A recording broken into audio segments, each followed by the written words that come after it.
Episode 61. Mo Kai-hwan was sharp. She saw right through Han Li's thoughts in a glance. She deliberately put on a show, feigning a loud, exaggerated gasp. Senior brother Han, this is our first meeting. You wouldn't give your adorable junior sister nothing at all, would you? That Mr. Wu who came before you gave me over 10,000 silver notes for pocket money as soon as we met. That Wu guy is after your family's wealth and your looks. I have no such intentions. And now, thanks to your father, I'm poisoned with a sinister toxin. My life could end at any moment. Han Li thought to himself.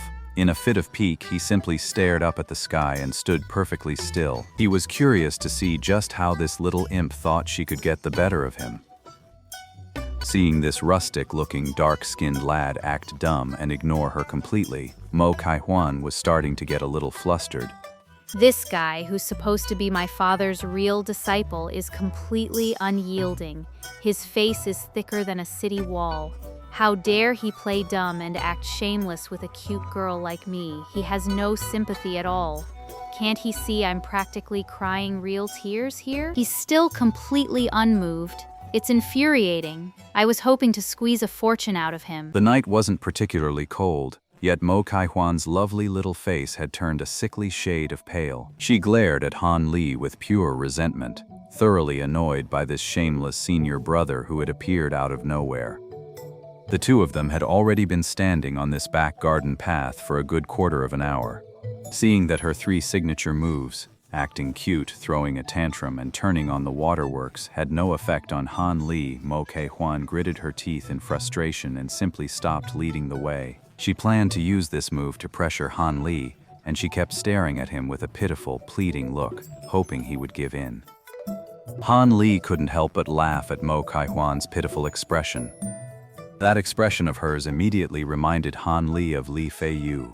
Back in the day, whenever Li Feiyu had some troublesome favor to ask of Han Li, he'd use that exact same expression to win him over. Over time, Han Li became completely immune to that look. So when Mo Kai-hwan looked at Han Li with the eyes of an abandoned puppy, Han Li simply stood there, savoring the moment and enjoying her performance. He even shook his head from time to time, reciting a few lines of impromptu verse. Under Han Li's vicious counterattack, Mo Kai-hwan was quickly routed. She dropped the pitiful act entirely, replacing it with a glare of pure fury that she held to this very moment. Truth be told, Mo Kai-hwan was already regretting it. If Mother finds out about this situation, I won't get what I want. I'll just get a taste of the family discipline first. What a country bumpkin. Couldn't he have just grabbed anything to give me? Don't you know you're supposed to sweet-talk a girl? What a country bumpkin. Han Li had no experience in placating girls, but he knew he still needed old man Mo's help. He couldn't afford to truly offend her. So, once he felt he'd knocked enough of her haughtiness out of her, he slowly reached into his robes, thinking he might find something suitable to send this little imp on her way. Han Li searched for a while, and finally pulled out a small jade-green porcelain bottle. Inside were a few fiery red pills, their fragrance rich and inviting. He tossed the small bottle toward the girl opposite him. Mo Kai-hwan fumbled a bit before catching it. What is this? This pill is called the Fragrance Welcoming Pill. I've heard it's a royal medicine for the imperial consorts. It has no other special effects. Its sole purpose is to emit an intoxicating, unique fragrance. This unique fragrance is not only long-lasting and pleasant, but it also repels mosquitoes and insects. It's a favorite among the beauties of the inner palace. Unfortunately, the main herbs required to concoct these pills are rare and require decades to mature. Even the imperial palace often faces shortages and cannot fully meet the demands of the inner court. So it's virtually impossible to find this pill out in the common world, making it exceptionally rare. Han Li would never have concocted such useless pills for himself. But back at the Seven Mysteries sect, he couldn't resist Li Feiyu's persistent pestering and made a batch for him, so he could go and sweet-talk the Zhang Xuer. This little bottle here contains the last few pills. Han Li had originally kept them for preventing mosquito bites during overnight trips in the wild, but now he had no choice but to offer them up as a stopgap. Han Li had expected the girl to be quite satisfied after hearing his explanation. Instead, she opened the bottle cap, gave the fragrance a quick sniff, then snapped it shut just as fast, looking at Han Li with the wary eyes of someone guarding against a pervert. This pill, it's not some kind of knockout drug or aphrodisiac, is it? Why does this scent smell so much like what my two sisters described? You're not planning to take advantage of me, are you? Han Li was left speechless for a long moment. He suddenly felt like he could spit up 3 bowls of blood. This girl's mind is truly impossible to fathom. She actually managed to link the Yingxiang pill to an aphrodisiac. Well, Han Li wasn't sure whether to admire her caution or to shout 3 times in protest of his wrongful accusation. It seems like you're telling the truth, but I'll still need to have second sister check this before I can use it. After all, we women have to be careful.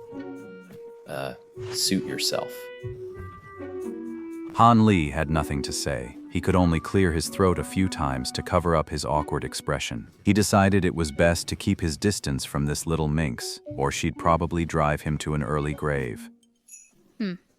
But if this medicine is really as effective as you say, then I'll let you pass. From now on, if you run into any trouble here at the Mo estate, just come find Kai Huan.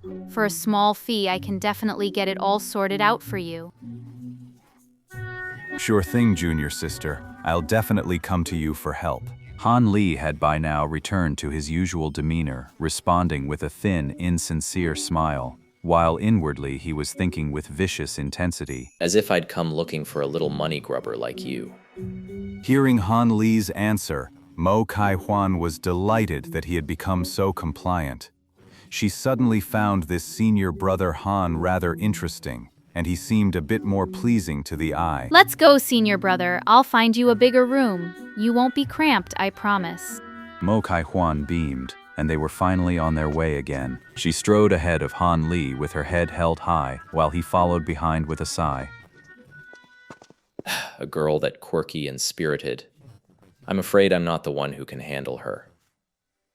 A young lady like that could never be interested in a plain-looking guy like me. And even if she were, I'd turn her down without a second thought. Just her level of persistence alone is more than I can handle. With that thought, Han Li decisively struck Mo Che Huan's name from his list of potential romantic interests. Han Li finally settled down to rest in a side room of the Mo Manor's inner residence. Mo Ke Huan was quite tactful and soon took her leave. Uncertain of the Mo family's true intentions toward him, and unsure if danger still lurked, Han Li only managed a light doze in bed, never truly falling asleep. The next morning, as Han Li was still in a groggy half-sleep, a series of sharp knocks sounded at his door. Could it be that little imp? Han Li frowned, then gave a slight shake of his head. That's far too steady a knock to be Mo Kai Huan's style. But there aren't many people who know I live here. Han Li was a bit puzzled. He quickly splashed some water on his face and opened the door. Standing outside was a young man in his 20s with thick eyebrows and big eyes. The young man took one look at Han Li, gave him a quick once-over, then clasped his fists in a salute and greeted him with great enthusiasm. You must be junior brother Han Li. I'm Yan Ge, which makes me your senior brother. Yang Ge. Han Li's mind raced. He remembered who this person was. This man is Dr. Mo's first disciple. I may be the master's first disciple, but my aptitude isn't great. I haven't inherited much of his true teachings. I'm afraid I've brought shame to the old man. Senior brother Yan, you're early. Come in, let's talk inside. No need. It's the master's wives who sent me. They have some business with junior brother Han and want him to come over. Han Li paused for a moment, then nodded in agreement. He shut the door and walked off side by side with brother Yan. Yang Ge made no secret of his interest in Han Li, peppering him with questions all the way.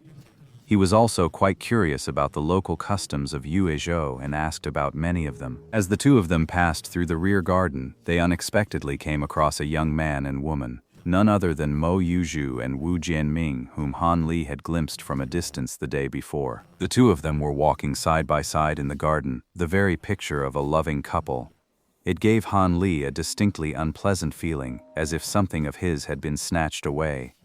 The two people opposite had clearly noticed Han Li and his companion, and they began walking toward them. As the two groups drew near, Mo Yushu's gaze swept over the unremarkable-looking Han Li and passed on without comment.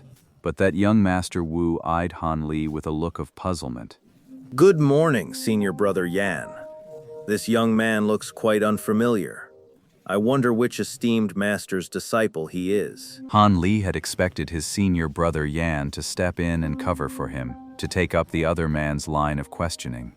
He waited and waited, but no sound came from the person beside him. Han Li was taken aback.